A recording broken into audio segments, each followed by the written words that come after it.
Obviously, Harley-Davidson is very serious about their racing and getting out there and winning and promoting their product. They've always been serious. They've been very serious since 1914, and they've been in the racing steady all the time. And we feel it's a very important part of the sport of motorcycling, really. You have a lot of appeal to your people on the street that want to see. The same as you do in all type of racing. They're very brand conscious. They want to see racing motorcycle. They want to see their brand leading the pack.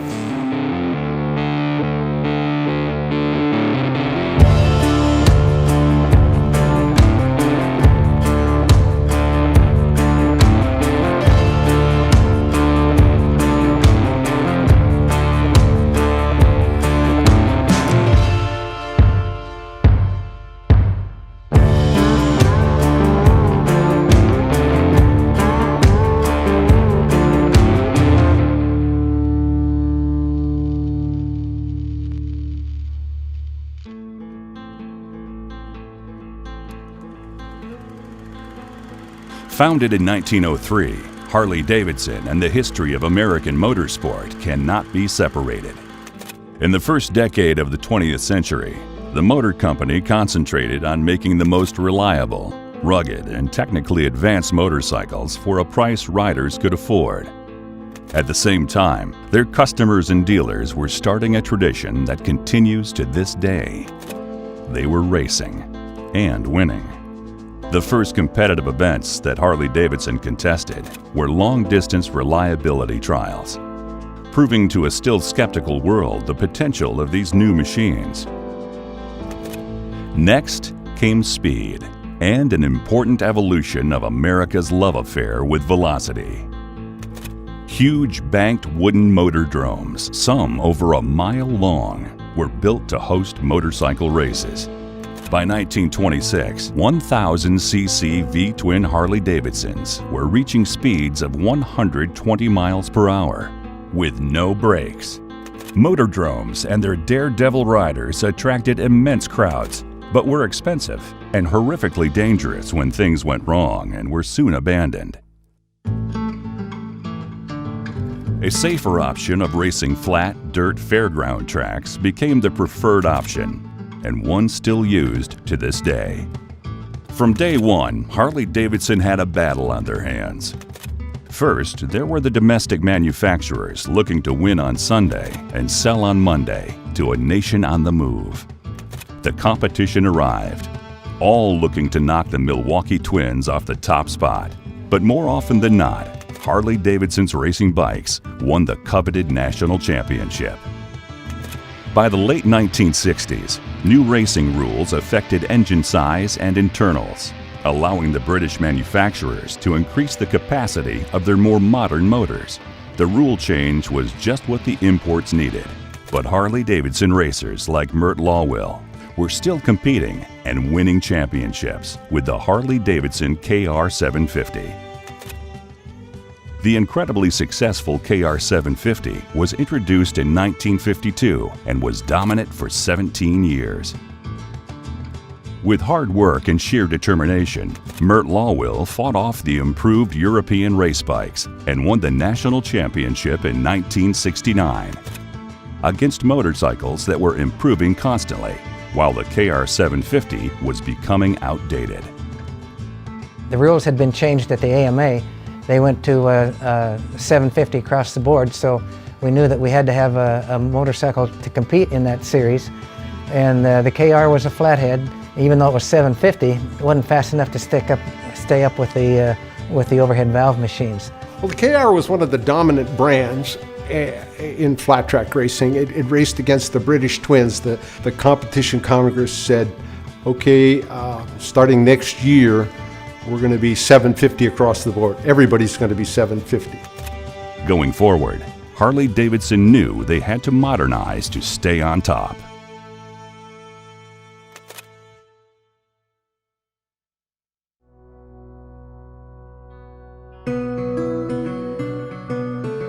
For the 1970 season, the Harley-Davidson Racing Department took elements of the recently retired KR750 and the company's Sportster road bike to create its new competition machine, the XR750. The first-generation XR750s are known as the Iron XRs because of their cast-iron barrels and heads.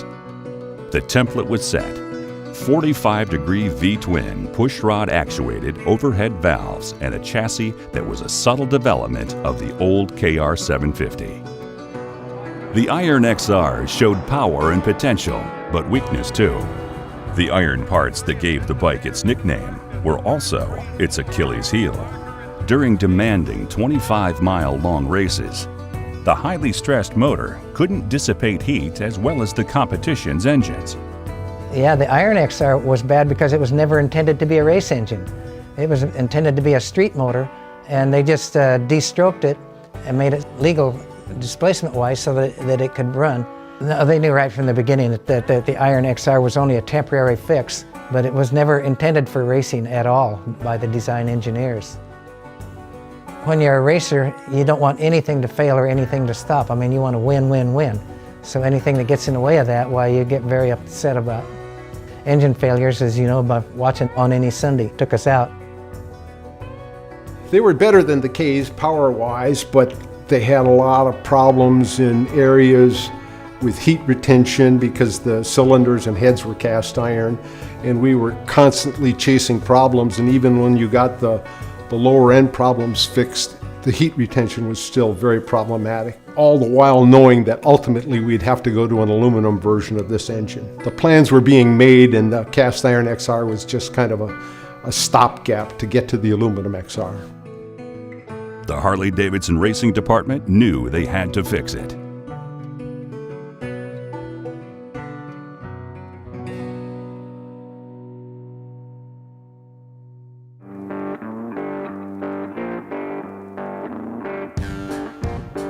By the start of the 1972 season, the new alloy XR750 was introduced, and it changed the sport forever. With young Californian Mark Brailsford on board, the alloy XR750 won the Grand National Championship in 1972, its first season out. I loved it. It was great. It'd run all day long. We knew right away that was the way to go, and it was going to be good for some time. I mean, already it was faster than the Iron one. It handled good because it was lighter. It just was light years ahead of the Iron XR. Well, in its first year, it won the championship. I think it got second at its first race, won the second race. It just revolutionized flat track racing. Just had so much power. It was just like a big tractor. You know, it just hooked up. Now you have this purpose-built motorcycle that is made to run more like a tractor, to where you can be in the throttle. You have to like think ahead with it, and it builds this type of torquey power that is totally different feel in your hand. You could ride it so hard and the thing would hook up and work better and better and better. What I like most about the XR750 is it's a fun bike to ride. As you flick it off in the corner at a $130, it's a riot. The biggest advantage that the XR750 had was the gyroscopic forces created through the crankshaft. It's a V-twin, so its cylinders are firing like this, so the gyroscopic forces are going forward, and that was a big advantage for the majority of its life. This motorcycle was form and balance, a pure racer. Being a V-twin and not firing on every stroke, why, it had better traction, made it hook up good to compete against the British brands on dirt track racing. And the British twins were, from the racing standpoint, they were going to a gunfight with a knife, and they pretty much knew it. The Harley was just too easy to ride, too fast, too user-friendly, and there was just too many of them. Harley-Davidson's flat track legend had arrived.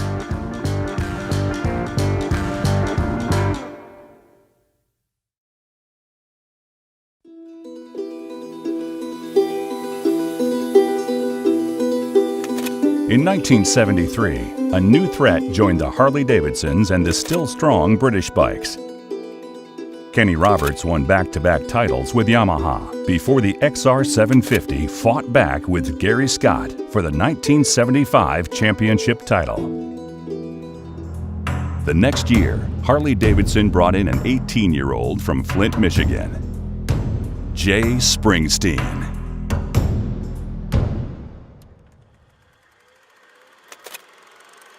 The second of three sons, young Jay rode in the draft of his older brother, Kenny, collecting literally hundreds of amateur titles, including the National Amateur Crown at 13. The Grand National Circuit will now move east to what Jay Springsteen figures are his kinds of racetracks, and after a disappointing start, his hopes for the championship are very much alive. At the time, Jay Springsteen was the youngest winner of a Grand National main event at the age of 18, just 2 weeks past his 18th birthday. Springsteen's induction to the team could not have been better. He and Harley-Davidson's race mechanic and XR750 development guru, Bill Werner, were a winning partnership. Well, I had seen Jay race before, and I knew he was a phenomenal talent. I didn't know much about him personally other than that he seemed like kind of a wild and crazy guy, kind of fun to be around and whatnot. My first impression is when they brought him up to Harley-Davidson to fit him up for the Houston TT. Springer comes ambling into the shop, and I says, "Okay, we got the bike over here. I got to figure out if you want the rear brake on the right side or the left side, or what kind of handlebars you want." And he said, "Well, where's the bike the last guy rode?" And I said, "Oh, it's over here." He got on it, and he said, "Yeah, that's good." Right then, I knew I was going to love the guy. The Harley-Davidson factory called me, and I was just 18 right out of high school. In my very first year, I become number one.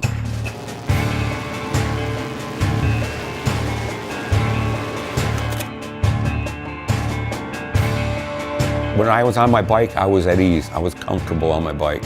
I was just a natural.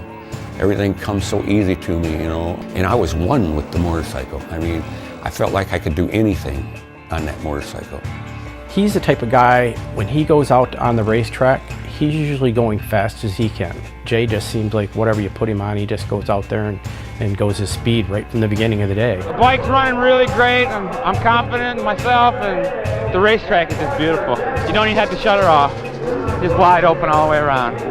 What I saw was one of the most naturally gifted flat track motorcycle riders ever. He looked like he was having fun, and the faster he went, the more relaxed he looked. I just did it for the fun of it. I learned how to go around the circles in my front yard is when I learned how to ride a motorcycle. And then just kept going from there to there, and it was like, which one of you guys are gonna get second? Because I'm winning. That's just the way I felt. Jay Springsteen earned the coveted #1 plate 3 years in a row. He was the fastest, bravest, and most natural rider on the grid. And he knew how to tell Bill Werner exactly what he needed. I had the best equipment from the factory, and I had Bill Werner as my mechanic, and him and I could talk, and I could tell him what the motorcycle was doing. And him being a previous racer himself, he kind of knew what to do to make the motorcycle better and made it go more than its ability.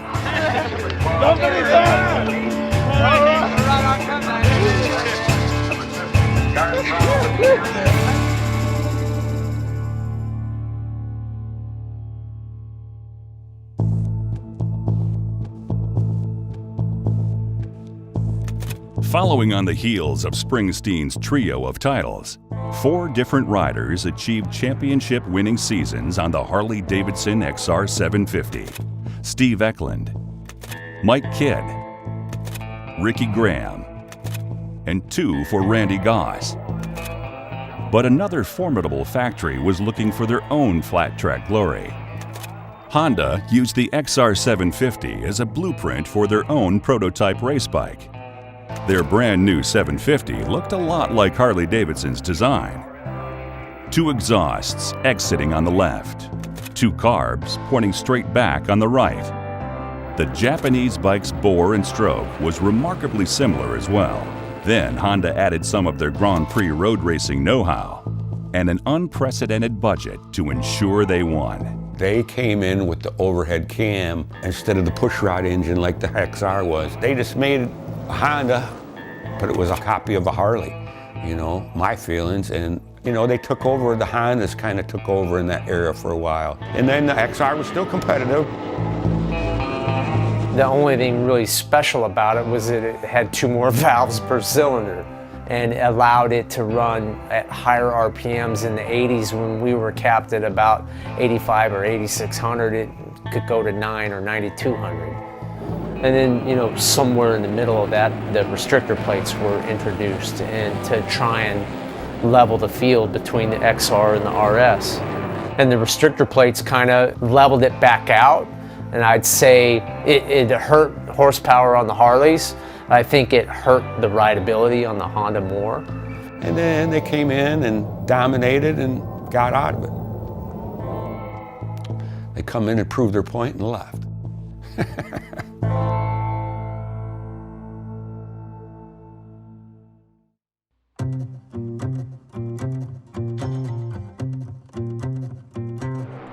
As the 1980s dawned, Harley-Davidson and Bill Werner put their faith in another Michigan rookie to join the factory racing team. This rider was Scott Parker. Parker was the youngest rider ever to earn an expert license at the age of 17. We had a real short career as a novice and went into the juniors, ended up winning the junior national championship, and then from the junior was the expert class. I'm thinking these experts can't be that much faster, you know. But once we went to Houston Astrodome and I didn't make neither main event, put my tail between my legs and went on home. You know, it was one of them things that made me think, oh man, these guys mean business. Jay's teammate, Scott Parker, prepares for his heat.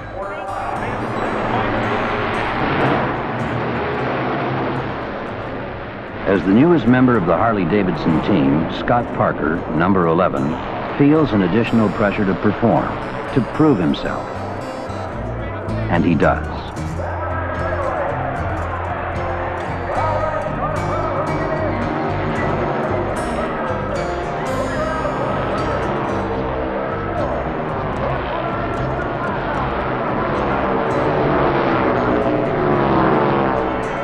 Parker, following Jay's lead, wins his heat, but by a very narrow margin. Good work, partner. It's good. It's working good. Looks like you got a lot more rubber left than what we had. I was high-low in the car. I never shut off. I know it. The whole race. You don't have to. You go in the corner, it's just wanting to pick up on you. Parker was performing well on his XR750 and learning as much as he could from his friend and teammate, Jay Springsteen. In 1985, Harley-Davidson riders had to hire their own mechanics. Scott Parker had only one mechanic in mind, Bill Werner. It would be a few years before Parker and Werner won their first Grand National Championship. Then the floodgates opened.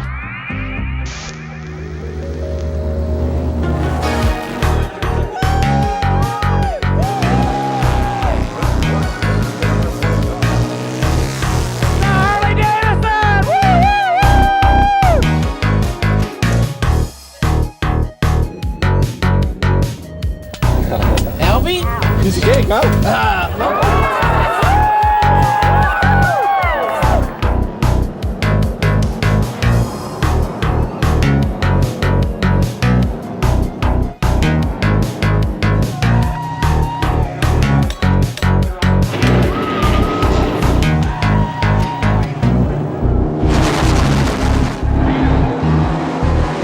How about this guy on top of the box, Scotty Parker?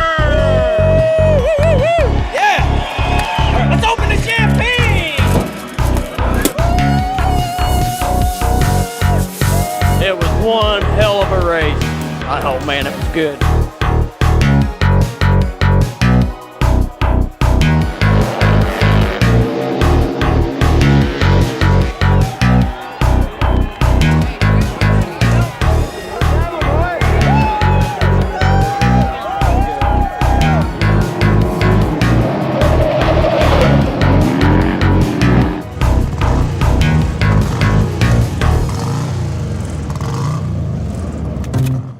Scott Parker dominated the sport with 9 championship titles between 1988 and 1998. His record of 94 national race wins and 9 Grand National Championships still stands, cementing Scott Parker and the XR750s he rode as the greatest of all time.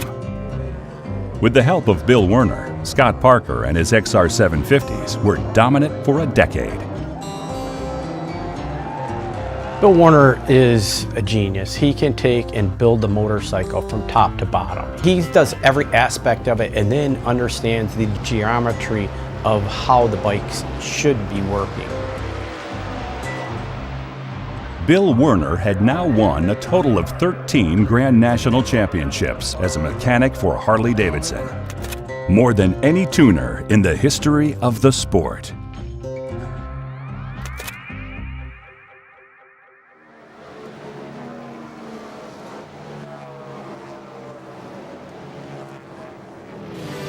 While Scott Parker was dominating the sport, a new competitor was learning from his losses and was gaining confidence. Chris Carr was the Rookie of the Year in 1985. In 1989, Chris Carr became a factory Harley-Davidson rider. Carr's close battles with Parker made for some of the greatest racing the sport had ever seen. Scott was a great racer. He always knew where to be at the right time in order to propel himself to the checkered flag. That's why he's got 94 wins. So the guy won a lot of races on the XR. That guy, the number 1 on his plate's just plain hauling ass. We got our hands full today.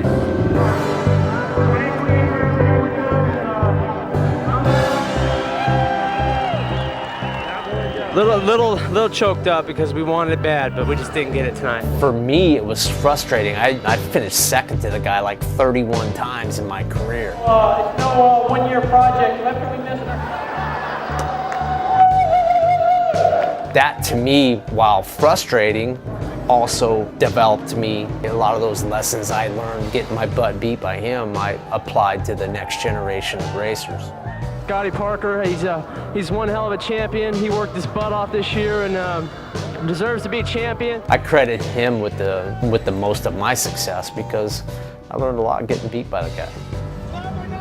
With the help of his own master tuner, Kenny Tolbert, Chris Carr was getting faster. And more importantly, he was winning. I feel better than ever.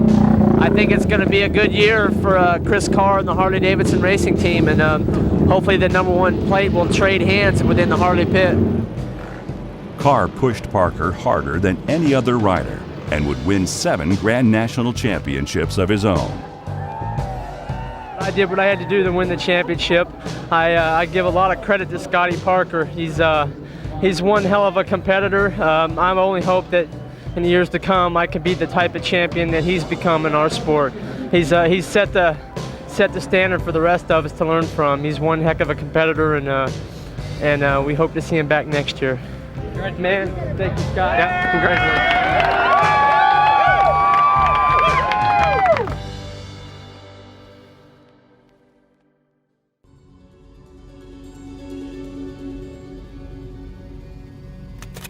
When Jay Springsteen, Scott Parker, and Chris Carr retired, they carried off 19 number 1 plates between them. But their departure didn't dent the XR750's ability to win. It just made the title race that much harder to predict. In its 4th decade at the top of the sport, the XR750 was still dominating and still winning championships. Joe Kopp, Kenny Coolbeth, Jared Mees, Jake Johnson, and Brad Baker all took turns at winning the number 1 plate. And all of them did it with the help of the Milwaukee V-Twin, an engine design that was now older than every pro who was racing it. After we were done racing, the XR was still a dominant motorcycle. As we got older, they brought the new, younger kids coming up, that were fearless, like I was.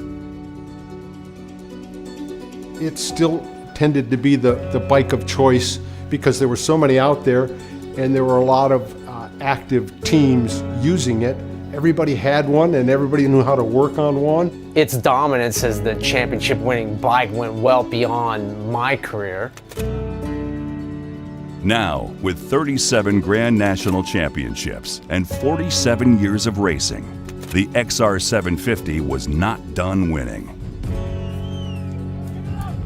The American Flat Track Series rolled into Texas for the penultimate race of the year with the usual field of the world's best dirt track riders on a new generation of flat track machines. Jeffrey Carver Jr., a privateer from Illinois who slept in his van to ensure his race budget stretched as far as possible, had decided this track suited his Harley-Davidson XR750.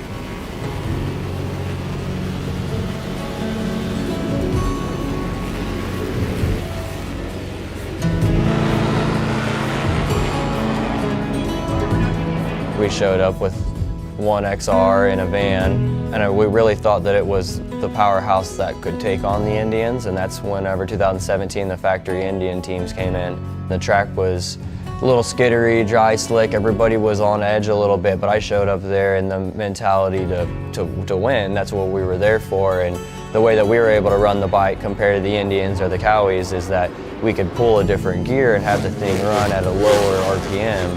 What made that bike work so well there is that you could roll in and use that torquey power and the power pulses to make it where it hooks up and build momentum and kind of use it like, you know, the XR has always been momentum and it's building, and it's like, you know, a rope with a string on it. You know, everything, once rotation gets up, that's where an XR works really well. On the back straightaway, Jeffrey Carver stretching out the lead on the XR750. Pretty interesting, there's two 18-wheelers per team, you know, and we show up in one van packed in there with one bike and was able to beat all the top teams. Off of turn number 4, Jeffrey Carver Jr. takes the win on the Harley-Davidson XR750. I mean, it was amazing. It was 100% amazing to win it, but it was just like a part of the journey, you know, it was like our place to do it and our timing.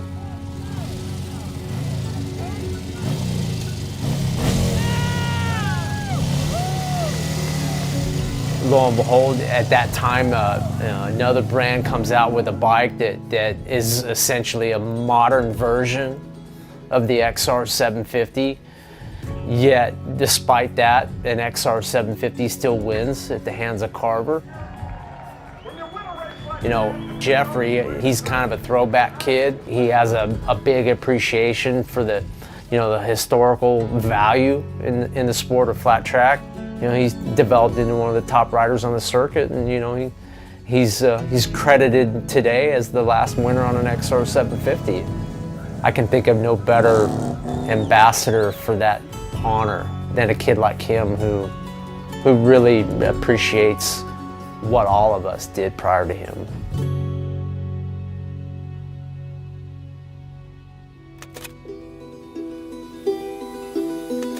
There have been 1,000 experiments and hundreds of detail changes, but the XR750 that was still winning in 2017 is closely related to the one Mark Brailsford first won the title with in 1972. Tuners took an engine created in 1970 from 75 horsepower to over 100 horsepower, all hoping to win on a grid full of XR750s. The combined knowledge of the world's most famous motorcycle manufacturer and dozens of independent tuners and teams, all desperate to win, kept the XR750 competitive and successful for half a century. Add to that the fearless riding and unwavering commitment of generations of flat track racers, and you have what it takes to make an icon. I enjoyed so much back then riding the XR, you know, I felt so comfortable on the motorcycle. I felt like I could do anything with that motorcycle. And Harley has always had a race team, you know, for all these years. And it was the bike to have, you know. You know, if you wasn't on a Harley, you wasn't gonna win.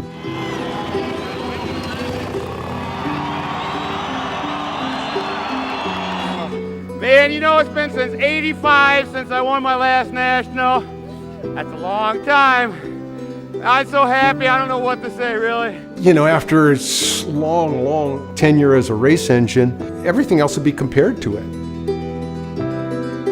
Any sport that has a dominant team for a long time, they become the measuring stick. And in flat track racing, you know, the XR750 is that measuring stick that all other types of bikes will be compared to because of its long history of success.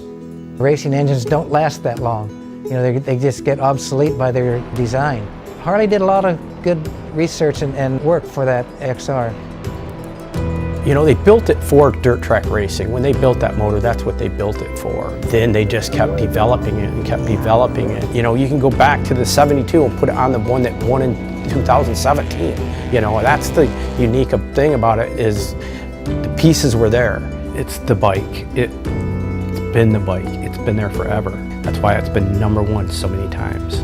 Harley-Davidson got it right. That engine, you know, withstood the test of time. It was a type of engine that you could change with the times. It's had every technology, racing technology, for nearly 50 years thrown at it. The reality is, you look back over the results, I mean, it won races in flat track for 45 years.